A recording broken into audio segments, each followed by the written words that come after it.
Lucas 19, dos versículos 1 a 10, diz assim: entrando em Jericó, atravessava Jesus a cidade. E eis que um homem chamado Zaqueu, maioral dos publicanos e rico, procurava ver quem era Jesus, mas não podia, por causa da multidão, por ser de pequena estatura. Então, correndo adiante, subiu a um sicômoro a fim de vê-lo, porque ali havia de passar. Quando Jesus chegou àquele lugar, olhando para cima, disse-lhe: Zaqueu, desce depressa, pois me convém ficar hoje em sua casa. Ele desceu a toda pressa e o recebeu com alegria. Todos que viram isso murmuravam, dizendo que ele se hospedara com um homem pecador. Entre mentes, Zaqueu se levantou e disse ao Senhor: Senhor, resolvo dar aos pobres a metade dos meus bens, e se em alguma coisa tenho defraudado alguém, restituo 4 vezes mais. Então Jesus lhe disse: hoje houve salvação nessa casa, pois que também este é filho de Abraão, porque o Filho do Homem veio buscar e salvar o perdido. Vamos orar. Pai querido, nós te bendizemos e te louvamos nessa manhã. Bendito seja o teu nome, que o Senhor tome a nossa vida, traga-nos, Senhor, a sua presença. Pedimos, Deus, iluminação do teu Espírito Santo, que teu Espírito Santo venha falar aos nossos corações, conforme a sua vontade, conforme, Senhor, o seu querer, conforme, Deus, a sua vontade para cada um de nós. Nós te louvamos e te bendizemos, Pai, em nome de Jesus. Amém. Amém, queridos. Essa história é bastante conhecida. Por que um homem como Zaqueu foi ver Jesus? Subiu numa árvore para ver Jesus. Imagine que Jesus estava passando no local, numa cidade bastante próspera, bastante aprazível, chamada Jericó, e Jesus ia passar ali. Zaqueu ouviu falar de Jesus e ele, para conseguir ver a Jesus, ele tomou uma atitude, ele subiu numa árvore, subiu numa pequena árvore. Não é algo que talvez alguns de nós faríamos, especialmente se a gente tivesse ou estiver em alguma posição social mais elevada, conforme era o caso de Zaqueu. Zaqueu era um homem rico, era mal visto, mas era um homem rico, de posses naquele contexto. E Zaqueu subiu numa árvore para ver Jesus. Por que será que ele foi ver Jesus? O que levou Zaqueu a subir naquela árvore daquela maneira? Talvez seja porque bens, conforto ou fartura de dinheiro talvez não tenham sido suficientes para ele. Eu diria até que é muito provável que ele, diante de todos os bens que ele tinha à disposição, diante de todos os recursos que ele tinha à disposição, ele não foi indiferente à caminhada de Jesus. Quando Jesus passou pela cidade onde ele estava, ele tomou uma atitude e subiu numa árvore. Não foram todos que fizeram isso. Não foram todos os homens de pequena estatura que tinham na multidão que subiram na árvore. Mas ele, em particular, subiu na árvore. Por que Zaqueu foi ver Jesus? Talvez, como nós pensamos e acreditamos, a gente pode problematizar que existe significado na vida sem a presença de Deus. Será que a gente consegue ter significado na nossa vida sem a presença de Deus? Eu, particularmente, penso e acredito que não. Não há como ter sentido e significado na vida, no sentido pleno e amplo, sem a presença de Deus. É lógico que essa afirmação é válida no âmbito pessoal, para mim. Eu não posso afirmar para o outro que, de repente, professa outra fé religiosa, ou não professa fé, ou um ateu, ou uma pessoa que não tem uma tradição religiosa. Essa pessoa provavelmente vai dizer: não, eu vejo sentido e significado da minha vida sem Deus, ou sem a presença de Deus, e está tudo bem. Está tudo bem no sentido que a gente precisa respeitar as outras pessoas, a visão delas, assim como a gente também espera ser respeitado a partir daquilo que a gente pensa, a partir daquilo que a gente acredita. E talvez Zaqueu tenha percebido que a vida dele não tinha tanto significado assim. Que ele viu Deus passando diante dele e ele não ficou inerte, ele não ficou indiferente, ele subiu naquela árvore. Talvez Zaqueu tenha ido ver Jesus, porque o próprio Jesus já tinha dito que ele veio para que tenhamos vida e vida em abundância, uma vida plena, uma vida abundante. Quando Jesus se encontrou com a mulher em Samaria, ele disse: olha, você está pegando essa água desse poço e você vai tomar essa água e você vai voltar a ter sede. Mas eu tenho um rio, eu tenho algo para a sua vida. E se você crer, rios de água viva fluirão da sua vida.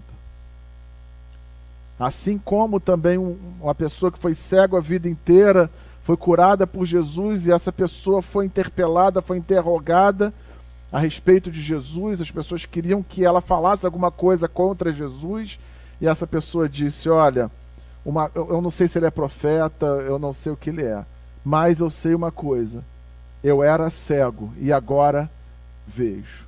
Nós não sabemos exatamente por que Zaqueu foi ver Jesus. Essas são apenas conjecturas, são apenas hipóteses, são apenas alguns pensamentos que a gente pode ter a esse respeito. Essa história Lucas registra no Evangelho, né, segundo Jesus Cristo, e ele registra esse momento. E esse registro ele coloca que Zaqueu era um homem, conforme nós lemos e conforme nós até já sabemos, Zaqueu era um homem que era o chefe dos publicanos. Nós falamos na semana passada sobre os publicanos, que eram pessoas do povo hebreu, do povo judeu, que estavam naquele contexto subjugados e dominadas pelo Império Romano, que dominava toda aquela área, toda aquela região. Era um amplo domínio e era um domínio baseado na imposição da força. E o domínio, o império, ele se mantinha através dos impostos que eram cobrados de todo o povo, em particular do povo judeu que estava ali naquele contexto. Mas quem cobrava os impostos não eram exatamente os romanos, eram os próprios judeus que faziam essa intermediação entre o seu próprio povo e o Império Romano. Eles recolhiam os impostos do povo e repassavam ao imperador, ao governo central. Só que em muitos momentos eles não apenas cobravam os impostos que eram devidos ou os impostos que eles iriam repassar, eles cobravam a mais, era uma espécie de extorsão. As pessoas precisavam pagar imposto e precisavam pagar mais, porque eles repassavam parte do Império Romano e os publicanos ficavam com também uma parte. Então vocês podem imaginar, apenas por esse contexto, que essas pessoas eram vistas como traidores, eram vistas como pessoas que extorquiam o seu próprio povo, pessoas que roubavam e se aproveitavam do seu próprio povo. E Zaqueu não era somente um publicano, ele era o chefe dos publicanos, era o publicano dos publicanos, se a gente pode dizer dessa maneira. E Zaqueu, mesmo com essa postura muito provavelmente corrupta que ele tinha durante a sua vida, ele não ficou indiferente à passagem de Deus pela vida dele. Quando ele viu o próprio Deus, na pessoa de Jesus, passando, ele não ficou indiferente. Ele subiu numa árvore e se colocou naquela árvore para ver Jesus. E Jesus passando, ele se referiu a Zaqueu, ele disse: Zaqueu, desce daí depressa, porque hoje vou ficar na sua casa. Me convém ficar na sua casa. E todos os outros, como nós conversamos na semana passada, de igual maneira, começaram a murmurar, dizendo: olha, como é que Jesus vai ficar na casa de uma pessoa como essa? Como é que ele se oferece para ficar na casa de uma pessoa como essa? E Zaqueu ficou tão feliz que ele disse: olha, Senhor, eu vou dar aos pobres a metade do que eu tenho. E aquilo que eu porventura defraudei alguém, eu vou restituir 4 vezes mais. E Jesus disse: houve hoje salvação nessa casa, porque o Filho de Deus veio buscar e salvar aquele que está perdido. Queridos, observem que, vamos pensar nos dias de hoje, se o que Zaqueu fez. Imagina que alguém esteja nos dias de hoje nessa situação, tenha tido uma vida de corrupção, uma vida extorquindo as pessoas, roubando dinheiro público. Você consegue ver essa pessoa doando metade do que tem e restituindo ainda mais as pessoas? Eu não consigo ver, não consigo sequer fazer esse exercício de raciocínio. Mas Zaqueu fez. Tamanha foi o impacto de Deus e de Jesus na vida dele. Queridos, Deus entrou ali no caminho de Zaqueu. Assim como também, em algum momento, Deus entrou na nossa vida. Zaqueu, num determinado momento da sua vida, numa determinada época da sua vida, ele descobriu, ele soube, ele teve a oportunidade de perceber que o Filho de Deus estava passando por ali. E ele não ficou indiferente, como nós já conversamos aqui. Ele tomou uma atitude. Da mesma maneira, queridos, muito provavelmente, na minha vida e na sua vida, o Senhor também, em algum momento, já passou, já estabeleceu um caminho, e nós conhecemos ao Senhor, passamos a andar com o Senhor, passamos a ter comunhão com o Senhor, passamos a estar com o Senhor. Porque quando Deus entra no nosso caminho, querido, nós podemos ter duas atitudes. E é sobre essas duas atitudes que eu gostaria de refletir com os irmãos nessa manhã. A primeira atitude foi uma atitude como Zaqueu, que se levantou e tomou uma decisão. Eu vou ver a Jesus. Alguém vai dizer, olha, ele subiu numa árvore apenas porque ele era de pequena estatura. Mas olha, diante da multidão, dentro da multidão, certamente haviam vários homens de pequena estatura. E essas pessoas permaneceram na multidão. Zaqueu não. Zaqueu, ele tomou uma atitude, fez o que ele precisava fazer para garantir que ele estivesse vendo a Jesus, pudesse ver a Jesus. E é sobre esses dois aspectos que eu gostaria de conversar com os irmãos. Nós podemos fazer como Zaqueu e ter uma atitude proativa no sentido de ver a Jesus cada vez mais, ou podemos ser e nos portar como alguém na multidão, que nós não sabemos quem eram as pessoas, quem foram as pessoas, qual eram exatamente as intenções dessas pessoas, mas elas são citadas aqui apenas como parte da multidão. Zaqueu não. A atitude dele trouxe salvação para a vida dele. E não obstante, nós estamos falando dele mais de 2000 anos depois da atitude que ele teve. Mesmo sendo um homem tão corrupto, tão pecador, houve salvação naquela casa, houve salvação naquele contexto. Olhando o papel da multidão e o papel proativo que Zaqueu teve, podemos perceber e pensar e refletir qual é o papel da multidão. O que significa multidão dentro dessa narrativa ou dentro dessa linha de raciocínio que a gente está conversando aqui nessa manhã? A multidão a gente pode ver em vários aspectos. Um deles é que a multidão é formada por muitas pessoas, mas elas são indistintas, a gente não consegue distinguir. Elas fazem apenas parte da multidão.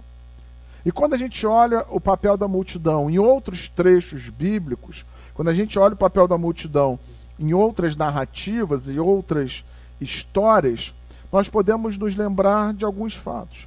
Por exemplo, muitos na multidão, e Jesus se referiu dessa maneira, nesse contexto, muitos procuraram a Jesus apenas procurando alimento, apenas procurando pão físico. Certa vez, Jesus disse, olha, vocês estão me procurando apenas porque eu estou alimentando vocês. E talvez, querido, não seja muito difícil de pensar que hoje, na nossa realidade, no contexto brasileiro, da igreja brasileira, talvez existam também multidões de pessoas que procuram a Deus, que procuram uma igreja, que procuram uma religião apenas para se satisfazerem das suas necessidades básicas ou para ter algum tipo de vantagem. A multidão, nesses momentos, ela se coloca dessa maneira. Ela procura o Pai, procurou Jesus apenas para se alimentar, conforme o próprio Jesus disse. E nesse sentido, queridos, a multidão, fazer parte da multidão nesse contexto não é vantajoso, não é o que importa nesse sentido. Nos dias de hoje, talvez existam, como nós já dissemos, uma multidão que tem vindo a Jesus apenas por interesses próprios. Não é difícil perceber que, infelizmente, dentro de vários contextos, inclusive das igrejas, vemos várias pessoas pregando e falando por interesses próprios. Alguns até para explorarem a fé alheia e ganharem dinheiro. Infelizmente, eu falo e tenho certeza que os irmãos têm essa consciência de que existem pessoas que pregam e abrem até igrejas e ministérios com essa intenção, apenas como se a igreja fosse um negócio. É possível ver até na internet, eu já vi, passo a igreja como um ponto. Olha, passo ponto, e era uma igreja. Tem tantos membros, tem tanto de arrecadação. Não é difícil perceber isso, infelizmente. Algumas pessoas vão a Jesus apenas por interesses próprios. Usam a Jesus apenas por interesses próprios. Não é isso que o Senhor espera de cada um de nós. Não é isso que o Evangelho de Jesus tem a nos pregar, tem a nos dizer, tem a nos falar. Certa vez, Jesus se referiu também à multidão, e a multidão disse: olha, esse discurso seu é muito duro. Quem é que pode suportar esse discurso? A multidão disse isso a Jesus. E Jesus viu que essas pessoas saíram e foram embora, e ele se dirigiu a um dos discípulos e disse: você vai também junto com eles? E o discípulo disse: Senhor, para onde eu irei, se só tu tens as palavras de vida eterna? A multidão, queridos, não suporta um discurso dado pelo próprio Deus. Às vezes um discurso duro. Às vezes um discurso que traz um certo desconforto. Mas o discípulo do Senhor, distinto da multidão, ele vai dizer: Senhor, para onde eu irei, se só tu tens as palavras de vida eterna? Para onde nós iremos, queridos, se só o Senhor tem as palavras de vida eterna? Por isso que nós dissemos e começamos aqui dizendo, a partir da hipótese de que não há sentido e significado na vida sem a presença do Senhor, sem a presença de Deus, sem o resgate de Deus pela nossa vida e por meio da nossa vida. Para onde nós iremos, se só o Senhor tem as palavras de vida eterna? No texto anterior de Lucas, nós lemos Lucas capítulo 19, o capítulo imediatamente anterior, Lucas capítulo 18, conta a história de um cego. E o cego começou a gritar: Senhor, Jesus, filho de Davi, tenha misericórdia de mim, tenha compaixão de mim, porque eu quero ver. O que a multidão fez com ele? Mandou ele se calar. Falou: se cala, deixa o mestre passar, se cala, não precisa falar. A multidão, às vezes, procura até nos atrapalhar. Aquela multidão não ajudava necessariamente o cego. Mas quando o cego se manifestou para estar na presença de Jesus, para estar na presença de Deus, para pedir um milagre para Deus, a multidão foi e se colocou como uma barreira, pedindo para ele se calar, quando o próprio Deus está ali. A multidão, queridos, muitas das vezes ela é volúvel, na maioria das vezes ela é volúvel, ela é manipulável, de acordo com quem domina o discurso. E eu vou citar alguns exemplos aqui. A multidão, em certo momento, viu Jesus entrando no jumentinho e disse: Hosana, bendito é o que vem em nome do Senhor. E essa mesma multidão, uma semana depois, foi perguntada: o que vocês querem que faça com ele? E essa multidão disse: crucifica, crucifica, crucifica. A multidão também é algo, a gente pode enxergar como um ente que tem essa volatilidade, é manipulável. O Senhor não nos chama para sermos mais um na multidão. O Senhor não nos chama para sermos apenas alguém que está no meio de muitos, porque Ele nos olha de maneira individual. Ele sabe exatamente o que você pensa, o que você ora, o que você precisa. Ele se importa com você de uma maneira única, porque nós somos únicos. Nós pegarmos dois irmãos gêmeos, são gêmeos, mas são únicos, cada um com a sua personalidade, cada um com a sua vida, cada um com a sua própria vida dado pelo Senhor. Querido, o Senhor não nos chamou para a multidão. Mesmo Zaqueu sendo tão corrupto, ele tomou a atitude necessária de não deixar a multidão impedi-lo de ver Jesus. Existia o desejo dele de ver Jesus, existia a multidão que de alguma maneira impedia de ver a Jesus, porque ele não conseguiria ver sendo mais um na multidão. E ele tomou uma atitude que o garantiu que ele visse ao Senhor Jesus. Ele proveu as condições, ele decidiu: olha, eu quero ver a Jesus. E ele poderia ter dito: eu não consigo ver porque eu sou baixinho, eu não consigo ver porque tem muita gente, eu não consigo ver porque está todo mundo ao redor de Jesus. Ele não deu desculpas. Ele pensou: eu vou ver a Jesus. E ele tomou a atitude necessária e providenciou, proveu as condições para que ele pudesse de fato ver a Jesus. E a partir disso, queridos, a gente pode se perguntar: o que a gente pode fazer para nos destacarmos da multidão? O que nós podemos fazer para nos colocarmos na vida, para de fato vermos a Jesus, para de fato estarmos mais próximos de Jesus? Não apenas estar próximo de Jesus no nosso discurso, não apenas estar próximo de Jesus porque eu estou vindo à igreja, não apenas porque eu cumpro alguns rituais religiosos cristãos, porque a vida com Jesus é muito maior do que apenas estar aqui.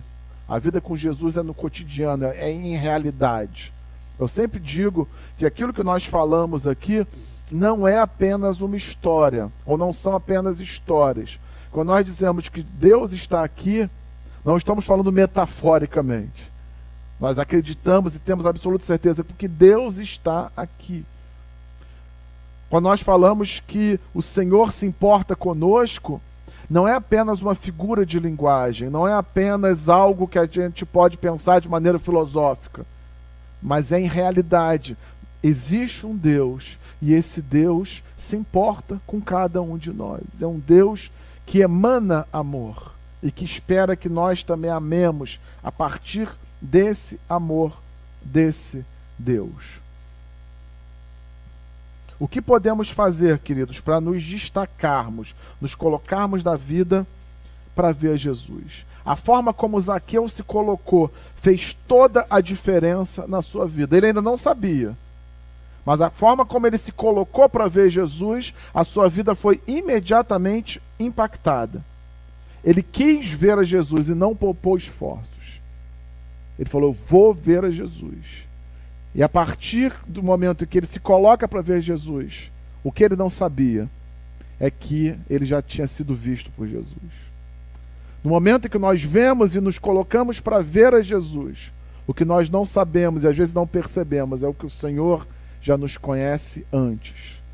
O Senhor já nos acha antes na condição de perdidos que fomos e agora fomos achados. O que Zaqueu não sabia é que quando ele estava lá em cima, o Senhor já sabia de tudo. E ele, na verdade, só teve a revelação. Quando Jesus se dirigiu a ele no meio da multidão, Jesus não se dirigiu a ninguém da multidão. Se dirigiu a ele, que teve essa atitude distinta da multidão. Ele disse: Zaqueu, desça daí depressa, porque me convém ficar na sua casa. Assim nós temos um Deus que diz para cada um de nós nessa manhã: Dalmo, me convém ficar na sua casa. Antônio, me convém ficar na sua casa. Vinícius, me convém ficar na sua casa. E a partir dessa atitude, a partir desse encontro, dessa revelação de Deus na vida de Zaqueu, isso gerou um fruto enorme de arrependimento, do qual nós já falamos aqui. Ele falou: Senhor, eu vou restituir as pessoas, eu vou doar metade dos meus bens aos pobres, eu vou mudar de vida, vou doar metade dos meus bens aos mais pobres, eu vou restituir as pessoas 4 vezes mais, porque eu fui impactado. Porque, para mim, essas coisas, eu posso conjecturar o que ele estaria pensando, para mim essas coisas já não fazem mais sentido. O que faz sentido para mim é estar com o Senhor, é ser salvo pelo Senhor, é caminhar com o Senhor. Ele percebeu algo que os bens, o conforto, o status que ele tinha já não faziam tanto sentido. Quando ele encontra com Deus, quando ele encontra com o próprio Senhor, quando o caminho do Senhor, quando ele percebe que o Senhor está passando pelo seu caminho, e ele se direciona ao Senhor, ele tem a sua vida completamente impactada. Eu não tenho dúvidas, queridos, que Jesus tem entrado no nosso caminho. Não à toa estamos aqui. A pergunta é: o que podemos fazer para nos destacarmos da multidão, estarmos cada vez mais próximos de Deus? É lógico que não existe nada que nós possamos fazer que Deus vá fazer Deus nos amar mais. Não é esse o ponto. O ponto é: o que eu posso fazer para estar mais em comunhão com o Senhor? O que eu posso fazer para ver a Jesus mais de perto? Para aprender mais com Jesus? E essa é uma questão, queridos, que eu não consigo dar aos irmãos nenhum tipo de resposta assertiva. É a pergunta que eu faço e o que o Espírito Santo vai falar com vocês. O que vocês podem fazer para não serem mais um na multidão e amarem ao Senhor de uma maneira única, distinta, de uma maneira singular? Observem, queridos, que o ponto aqui, para se destacar da multidão, exige uma certa atitude, exige um certo protagonismo, exige a gente sair da nossa zona de conforto, sair do lugar, procurar visualizar meios, prover meios, providenciar formas e maneiras de estarmos mais próximos do Senhor. Então, quando a gente pensa nesses dois aspectos, sobre a multidão e sobre a atitude de protagonismo que Zaqueu teve, o que nós podemos aprender é que quando o caminho de Deus passa pela nossa vida, nós podemos ter uma atitude de protagonismo. E essa atitude de protagonismo nos revela a salvação, nos revela o próprio Deus. Nos revela o próprio Deus dizendo: hoje me convém ficar na sua casa. Querida igreja, hoje me convém, o Senhor diz, ficar na casa de cada um de vocês. Em realidade, de verdade, não apenas como uma palavra de autoconhecimento, ou uma palavra em que vai gerar algum tipo de sentimento positivo. Não é isso. É uma realidade. O Senhor nos diz a cada um de nós nessa manhã: me convém ficar na sua casa. Mesmo nós sendo tão falhos, tão pecadores que somos, todos nós, convém ao Senhor ainda assim ficar na nossa casa. Queridos, o que a gente pode aprender também com Zaqueu é que existe um certo poder no protagonismo. A gente precisa, de alguma maneira, ter uma atitude diante da vida, ter uma atitude diante das circunstâncias, se colocar na vida com atitude, se colocar na vida com força, se colocar na vida com intenção, como Zaqueu fez aqui. Zaqueu se colocou na vida, naquele contexto e disse: eu vou ver a Jesus. Deus está passando no meu caminho. Não há multidão que vá me impedir de ver Jesus. Eu vou subir na árvore. E se não tivesse essa árvore, eu acho que ele daria um outro jeito.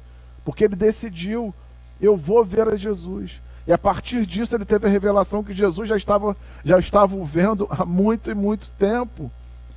E trouxe a salvação, trouxe uma vida nova, trouxe uma nova perspectiva.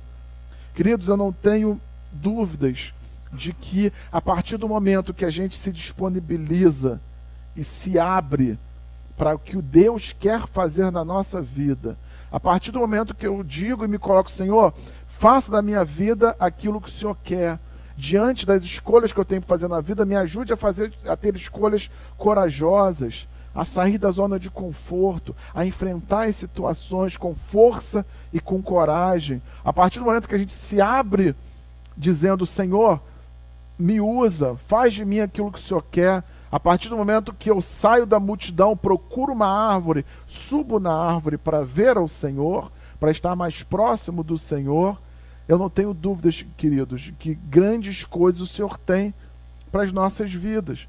Grandes coisas o Senhor nos revelará. A salvação se manifestará em várias maneiras, porque não há limites para a ação de Deus na nossa vida. Não existe nada que Deus possa fazer, não possa fazer na vida de cada um de nós. Nada, não existe limites para o que Deus pode fazer na nossa vida. Mas nós precisamos acreditar, nos posicionar, porque se Zaqueu tivesse sido mais um apenas daquela multidão, essa história não teria acontecido, não estaria sendo registrada, nós estaríamos falando de outras histórias aqui. Mas essa história foi escrita porque ela aconteceu e ela marcou não somente a Zaqueu, mas todo aquele contexto. A atitude de Zaqueu trouxe e revelou, melhor dizendo, a salvação que o Senhor havia trazido e dado para ele. Queridos, qual o nosso papel? Ser mais um na multidão ou ter uma atitude para ver a Jesus? Certamente o nosso chamado é ter uma atitude para ver a Jesus. Qual é a árvore que eu preciso subir para ver a Jesus de perto? A árvore na vida de você, na sua vida pode ser diferente da árvore da minha vida. Mas existe uma árvore, existe um movimento, existe algo que eu posso fazer para me movimentar na direção daquilo que é a revelação da vontade de Deus. Existe uma árvore que eu posso subir e me disponibilizar diante de Deus e ser instrumento da mão de Deus. Nos termos do apóstolo Paulo, nós somos fortes exatamente porque nós somos fracos. É na fraqueza que se revela a força do Senhor. É na nossa fraqueza que a gente acaba sendo forte. E quando a gente se acha forte, na verdade, nós somos fracos.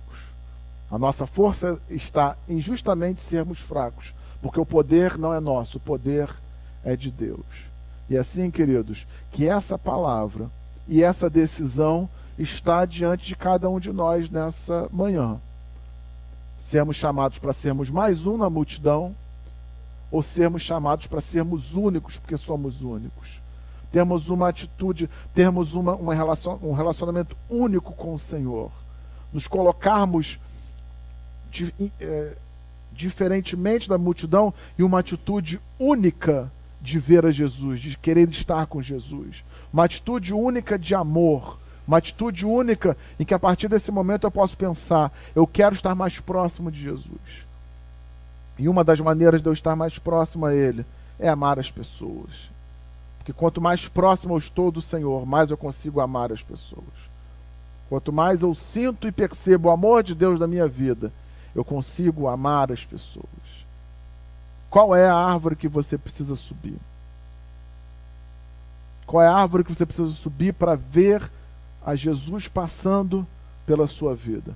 Eu não sei qual é, mas certamente o Senhor revelará à sua vida essa árvore.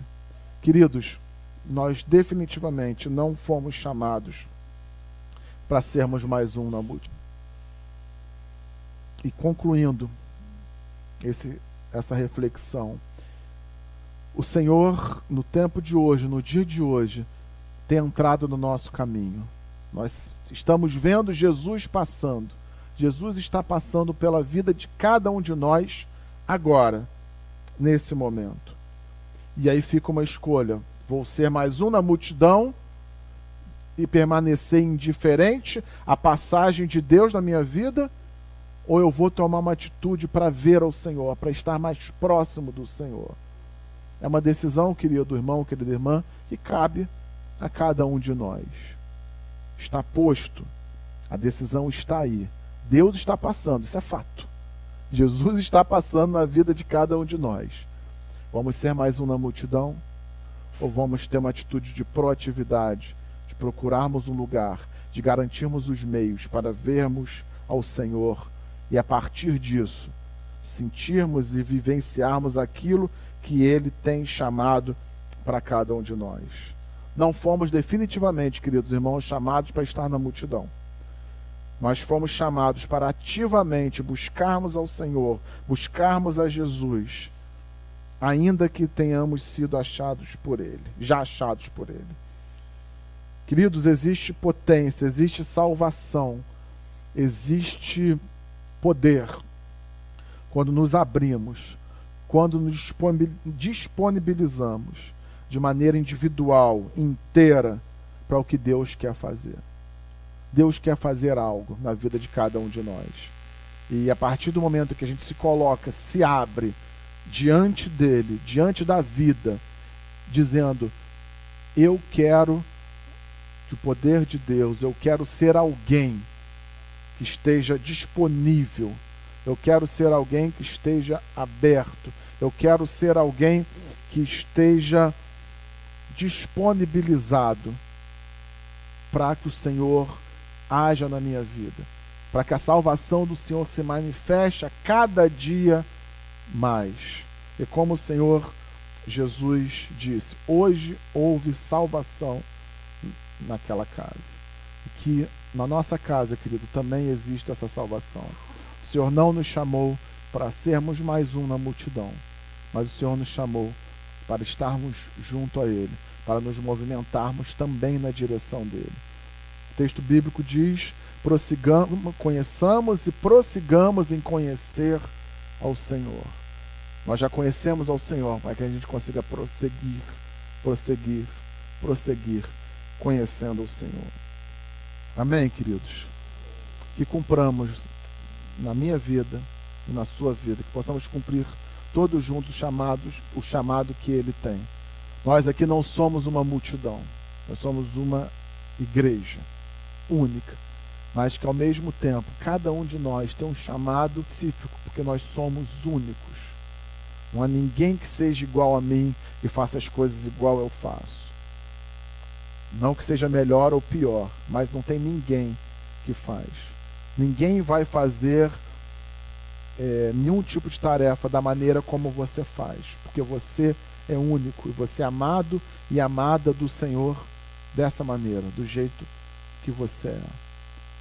Que essa verdade, queridos, seja revelada de cada um de nós nessa manhã, e que nós possamos nos colocar na vida com poder, com coragem, com força, com abertura, com protagonismo, estarmos disponíveis, abertos para o que o Senhor quer fazer na minha vida, na vida de cada um de nós e na sua vida. Acredite nisso, se coloque na vida, se posicione, se abra para o que Deus quer fazer na sua vida. E certamente, queridos, a salvação do Senhor ocorrerá, se manifestará a cada dia na sua vida. Amém, queridos? Vamos orar?